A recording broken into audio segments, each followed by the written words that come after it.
আপনার ভাবি নবীজি বলেন দুইটা মরণের সমতুল্য।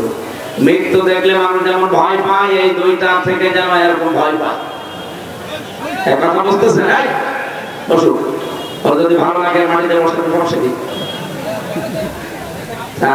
বাড়িতে যে পোশাক ধুয়ে দেবে। ঠিক আছে, বসে বসে। দ্বিতীয় নম্বর, একজন মেয়ে লোকের জন্য দুইজন পুরুষ মানুষ সবচাইতে বড় ভয়ঙ্কর। এদের কাছে ঈমান রাখা না রাখা কষ্ট হয়ে পড়বে। আল্লাহ নবী এই দুইজন পুরুষকেও মৃত্যু সমতুল্য ঘোষণা দিয়েছেন। একজন দেবর, নাম কি? দুই নম্বর দুলা ভাই।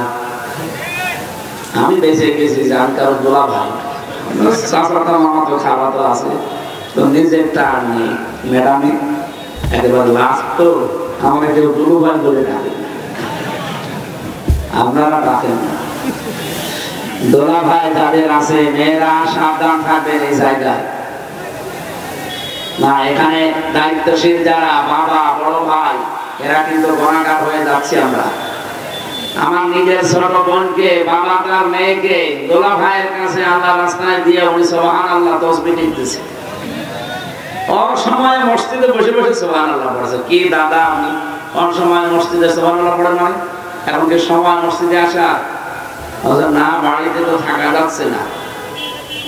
ওই মেজ মেয়ের দেবর এসেছে, আমার ছোট মেয়ে নিয়ে যাই আর কি ফাঁসলামি চলছে, বাড়িতে থাকতে পারলাম না, এই জন্য মসজিদে এসে সুবহানাল্লাহ পড়ছি। ওর সুবহানাল্লাহ মাথার উপরে উঠবে?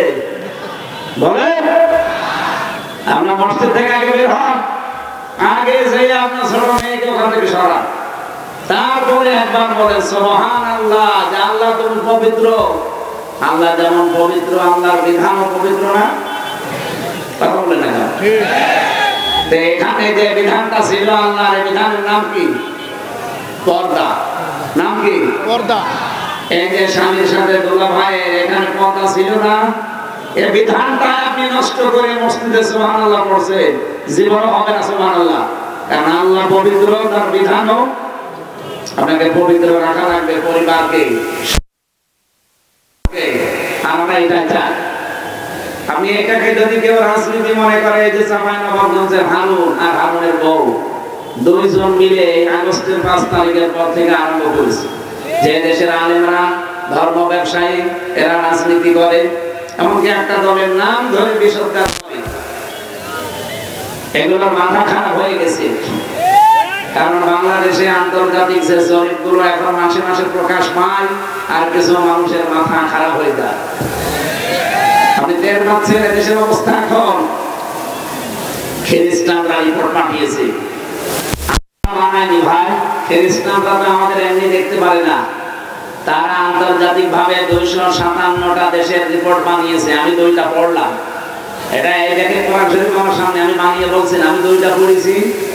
এক নম্বরে 257টা দেশ পৃথিবীতে।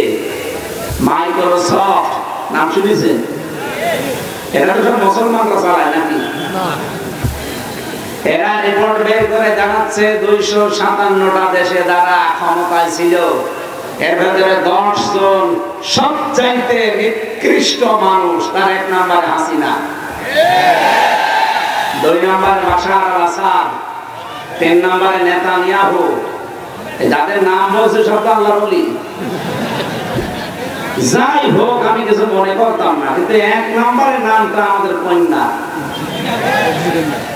কি কন্যা পেলাম আমরা? বলে এমন একটা কন্যা পেয়েছি, ওনার নাম পৃথিবীর নিকৃষ্ট মানুষদের তালিকায় 1 নাম্বার। এটা কি আমি বানিয়েছি? বলেন তো, পৃথিবীর মানুষের তৈরি করা তালিকায় যদি উনি একটা হাসি মানুষ, ওনার কেন 1 নাম্বারে দিয়েছে? আয়না ঘরের কারণে। ঠিক আছে, মানবতার সাথে কত বড় কৌতুক! আমি নিজে তো টের পেয়েছি 10 দিন। 3 বছর জেলে থেকে আমি এত কষ্ট পাইনি। ওই 10 দিনে যে ঝড় আমার উপর দিয়ে গেছে। আর 8 বছর পড়ে আছে ব্যারিস্টার আরমানের মতো, আমার নাসমের মতো 10 বছর পড়ে আছে। বলেন তো, তারা কি অবস্থায় পার করেছে? 8টা বছর, 10টা বছর। নিজে কই জায়গায় একটু দাঁড় করান, আপনি 5 দিন থাকতে পারবেন?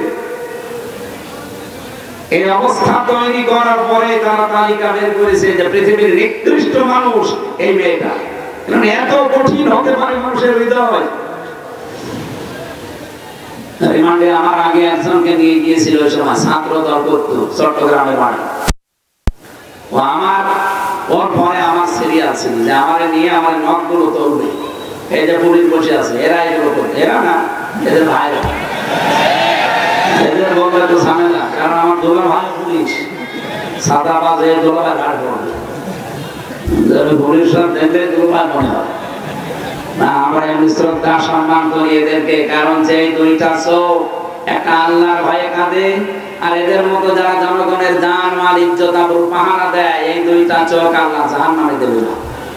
এই জন্য আপনারা যারা প্রশাসনে আছে, এই চাকরিটা শুধু চাকরি না, এটা একটা ইবাদত।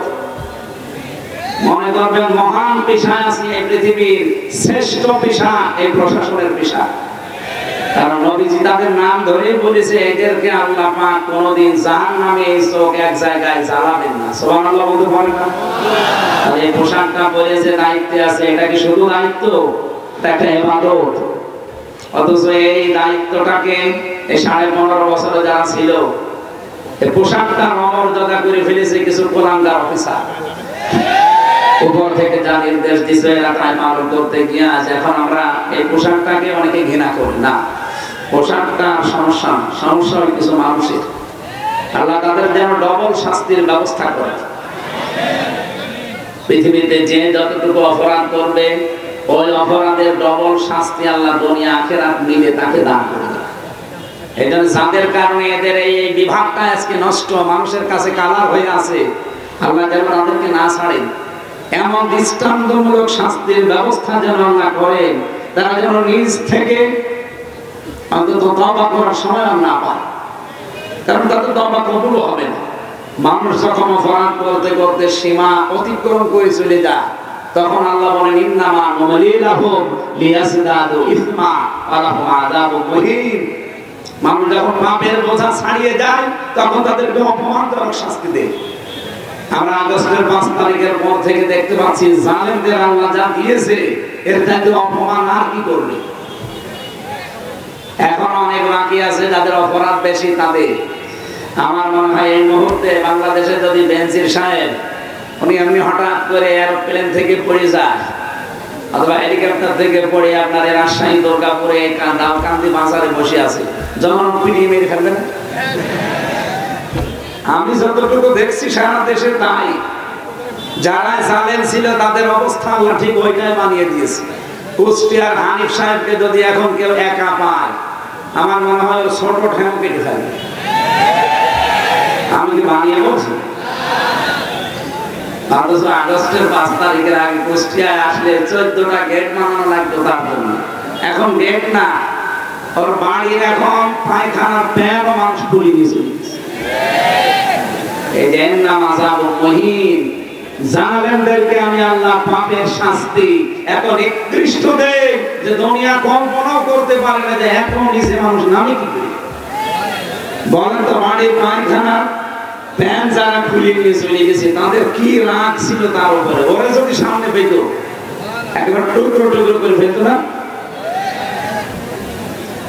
কিছুই হয়নি। আপনারা 15.5 বছরে যা করেছেন এখনো কিচ্ছু পাননি। অথচ আজকে আদালতে দেখলাম কামাল মজুমদার প্রতিমন্ত্রী ছিল একজন, উনি আজকে তওবা করছে যে জীবনে যদি কোনোদিন বেঁচে থাকি, কোনোদিন আর আওয়ামী লীগ করবো না।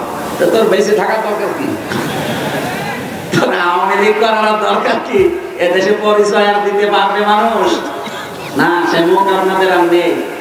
100 বছরে অন্তত এই দেশে যারা আমরা জীবিত আছি, 100 বছরে এই ফ্যাসিস্ট যারা, সন্ত্রাসী যারা, মানুষের নামে যারা জঙ্গি মামলা দিত বানিয়ে বানিয়ে, আমি বাস্তবতা বলছি ভাই, এটা যে সব জঙ্গি মামলা বানানো নাটক ছিল তার প্রমাণ এই 7 মাস।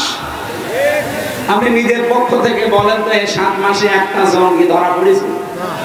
কথা বলেন না কেন? হাসিনা থাকলে 7 মাসে 1000 আলেম জঙ্গি মামলায় চলে যেত। কিচ্ছু জানে না একজন মানুষ ঘুমিয়ে আছে ঘরে, ধরে নিয়ে যে 2-3 মাস মাটির নিচে রাখবে, চুল দাড়ি বড় বড় হয়ে যাবে।